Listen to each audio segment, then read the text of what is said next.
सभी साथियों को जय भीम। मिशन सेल्फ रिस्पेक्ट, कीर्ति विद्रोही। साथियों, जैसे कि हमने पिछली वीडियो में जाना था कि गौतम बुद्ध जी ने युद्ध टालने के लिए अपने घर का त्याग किया, उससे आगे उनका क्या रास्ता रहा, आगे उन्होंने कैसे अपना मार्ग तय किया, इस बारे में हम जानेंगे बाबा साहब की वॉल्यूम नंबर 22 के अध्याय 1 के भाग 2 में से।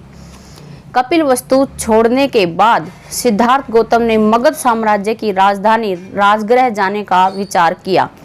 वहां का राजा बिंबिसार था। उस समय राजगृह बड़े बड़े दार्शनिकों और पंडितों का मुख्य स्थान था। बड़ी लंबी और कठिन यात्रा के बाद गौतम राजगृह पहुंचा, जो 5 पहाड़ियों से घिरा हुआ था, जो पहाड़ों से अलंकृत और सुरक्षित था, जहां अनेक मंगलकारी एवं पवित्र स्थान थे। राजगृह पहुंचकर उसने पांडव पहाड़ी के नीचे एक जगह चुनी और अपने निवास के लिए वहां उसने पत्तियों की एक छोटी सी झोपड़ी बना ली। राजगृह से कपिलवस्तु जाने का जो रास्ता था वह सिद्धार्थ गौतम ने पैदल ही तय किया।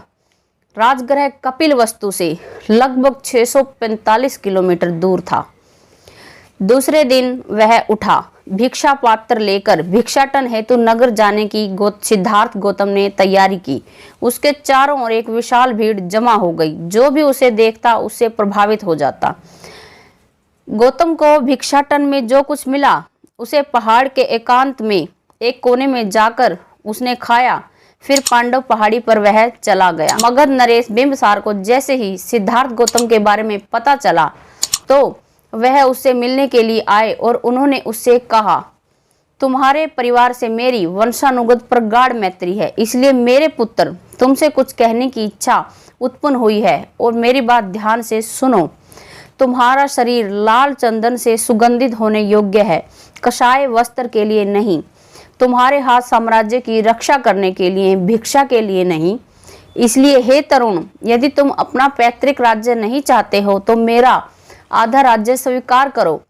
अपने कुल के उत्तम पुरुष और सन्यासी बनने के इच्छुक अभी समय है। सुख भोगों का आनंद लो, फिर बुढ़ापा आ जाएगा, तुम्हारे सौंदर्य को नष्ट कर देगा। और यदि सचमुच तुम्हारी धर्म में ही रुचि है तो यज्ञ करो। सर्वोत्तम स्वर्ग पाने के लिए यज्ञ करना तुम्हारे परिवार की प्राचीन प्रथा है। अपनी बाहों में स्वर्ण निर्मित बाजूबंद पहने और अनेक प्रकार के आभूषणों से अलंकृत राजश्री यज्ञ द्वारा भी वही लक्ष्य प्राप्त कर सकते हैं जिसे अनेक महान ऋषियों ने आत्म तपस्या द्वारा प्राप्त किया है।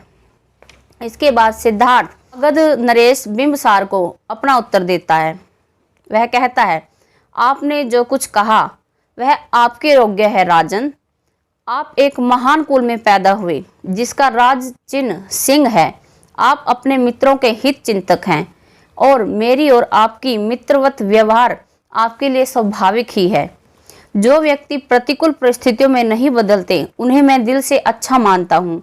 सुख के दिनों में धनी व्यक्ति का मित्र कौन नहीं होता। इसलिए जिस व्यक्ति ने संसार में धन संपदा अर्जित की है और उसने उसका उपयोग अपने मित्रों और धर्म के लिए किया है तो उसी में उस धन की सार्थकता है। मुझे सांपों से, आकाश से गिरने वाले अस्त्र से और हवा के झोंकों द्वारा लहलहाती आग शोलों से उतना भय नहीं लगता जितना भय मुझे इंद्रियों की सांसारिक विषय वस्तुओं से लगता है। राजन, मैं संसार के कलह से आहत हूँ। मैं शांति की खोज के लिए बाहर आया हूँ। मैं इस दुख का अंत करने के बदले इस पृथ्वी का राज्य तो क्या, दिव्य लोक के साम्राज्य को भी स्वीकार नहीं करूँगा। और जैसा आपका कहना है कि धर्म के लिए यज्ञ करने में अप्रमादी बनूं, क्योंकि यह मेरे कुल के अनुकूल है और ये महान फलदायी है, तो मैं ऐसे यज्ञों के फल नहीं चाहता जो दूसरों को पीड़ा पहुंचाकर प्राप्त किए जाते हैं। भावी फलों की इच्छा से निरीह प्राणियों का वध करना कारुणिक और दयालु व्यक्ति के योग्य नहीं है, चाहे यज्ञ के फल चिरस्थायी ही क्यों ना हो। इसके बाद मगध नरेश बिंबिसार ने सिद्धार्थ को हाथ जोड़कर कहा, तुम्हारा उद्देश्य बिना बाधा के पूर्ण हो। जब कभी भी तुम्हारे जीवन का उद्देश्य पूरा हो जाए तो इधर पधारने की कृपा करना। और यह कहकर वह लौट गई। इसके बाद सिद्धार्थ गौतम जब राजगृह में ठहरा हुआ था तो 5 परिवारजकों ने आकर उसकी कुटी के निकट ही अपनी एक कुटी बनाई। उन 5 परिवारजकों के नाम थे कोनिडन्य, असवजीत, वप, महानाम और भद्रिक। वे भी गौतम के व्यक्तित्व से प्रभावित हुए और आश्चर्य करने लगे कि इसकी परिव्रज्य लेने का क्या कारण हो सकता है। उन्होंने भी उससे ठीक उसी प्रकार प्रश्न किया जिस प्रकार बिंबसार नरेश ने किया था। जब उसने उन्हें परिव्रज्य लेने की परिस्थितियां बताई तो उन्होंने कहा, हाँ, हम लोगों ने सुना है, लेकिन तुम्हारे चले जाने के बाद वहां क्या हुआ इसकी जानकारी तुम्हें है? सिद्धार्थ ने कहा, नहीं। तब उन्होंने बताया कि उसके चले जाने के बाद कपिलवस्तु में कोलियों के विरुद्ध युद्ध के विरोध में शाक्यों में एक भारी आंदोलन छिड़ा। पुरुष, महिलाओं, लड़के लड़कियों द्वारा प्रदर्शन किए गए, जुलूस निकाले गए। उनके हाथों में झंडे थे और वे नारे लगा रहे थे, कोलिय हमारे भाई हैं, भाई भाई के बीच लड़ाई लड़ना गलत है, सिद्धार्थ गौतम के देश निकाले के बारे में सोचो, इत्यादि इत्यादि। आंदोलन का परिणाम यह हुआ कि शाक्य संघ को एक सभा बुलानी पड़ी और इस समस्या पर फिर से विचार किया गया। इस समय कोलियों के साथ समझौता कर लेने के पक्ष में बहुमत आया। संघ के 5 शाक्यों को दूत की तरह कार्य करने के लिए चुना गया और उन पर कोलियों के साथ शांति समझौते का भार सौंपा गया।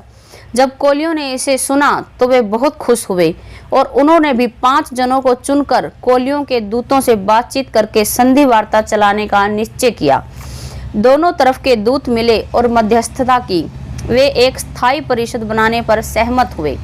रोहिणी नदी के जल विभाजन संबंधी सभी प्रकार के झगड़ों का निपटारा करने का अधिकार इस परिषद को दिया गया। साथ ही कहा गया कि इसके निर्णय दोनों पक्षों को मान्य होंगे। इस प्रकार युद्ध का खतरा सदा के लिए शांत हो गया। जो कपिलवस्तु में हुआ उसे गौतम को बताने के बाद परिवारजकों ने कहा, अब तुम्हें परिवारजक के रूप में रहने की आवश्यकता नहीं है। अब क्यों नहीं अपने घर जाकर अपने परिवार में सम्मिलित हो जाते। तब सिद्धार्थ ने कहा, इस समाचार से मुझे खुशी हुई है, यह मेरी विजय है, लेकिन मैं अपने घर लौटकर नहीं जाऊंगा। मुझे जाना भी नहीं चाहिए, मुझे परिवारजक ही बने रहना चाहिए। तब 5 परिवारजक चले गए। 5 परिवारजकों द्वारा दिए गए समाचार से कोलियों और शाक्यों के बीच शांति स्थापित हो गई है।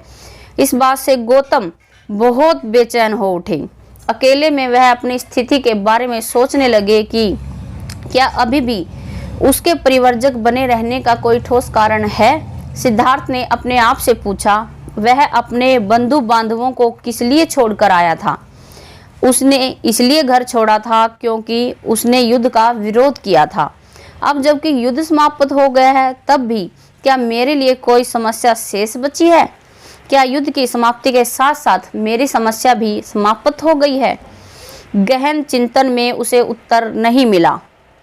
युद्ध की समस्या निश्चित रूप से विरोध की समस्या है। सिद्धार्थ गौतम विचार करते हैं कि युद्ध की समस्या निश्चित रूप से विरोध की समस्या है। यह एक बड़ी समस्या का अंग मात्र है। यह विरोध केवल राजाओं और देशों के बीच नहीं है, बल्कि कुलीनों और ब्राह्मणों के बीच, गृहस्थों के बीच, माँ और पुत्र के बीच, पिता और पुत्र के बीच, भाई और बहन के बीच और साथी के बीच है। देशों के बीच संघर्ष कभी कभी होता है, लेकिन वर्गों के बीच संघर्ष हमेशा और लगातार होता है। यही संसार के सभी दुखों और कष्टों का मूल कारण है। यह सही है कि मैंने युद्ध के कारण गृह त्याग किया था, फिर भी कोलियों और शाक्यों के बीच युद्ध समाप्त हो जाने पर भी मैं घर वापस नहीं लौट सकता। मैं देखता हूं कि मेरी समस्या ने व्यापक रूप धारण कर लिया है। मुझे सामाजिक संघर्ष की समस्या का समाधान खोजना है। सिद्धार्थ आत्ममंथन करते हुए खुद से सवाल करता है, पुराने परंपरागत दर्शनों के पास इस समस्या का समाधान किस प्रकार है? क्या वह किसी एक सामाजिक दर्शन को स्वीकार कर सकता है? उसके बाद प्रत्येक परंपरा का और प्रत्येक मतों का परीक्षण करने का निश्चय सिद्धार्थ गौतम ने किया। साथियों, जानकारी कैसी लगी कमेंट बॉक्स में लिखकर जरूर बताइएगा। देखते रहिए मिशन सेल्फ रिस्पेक्ट। जय भीम।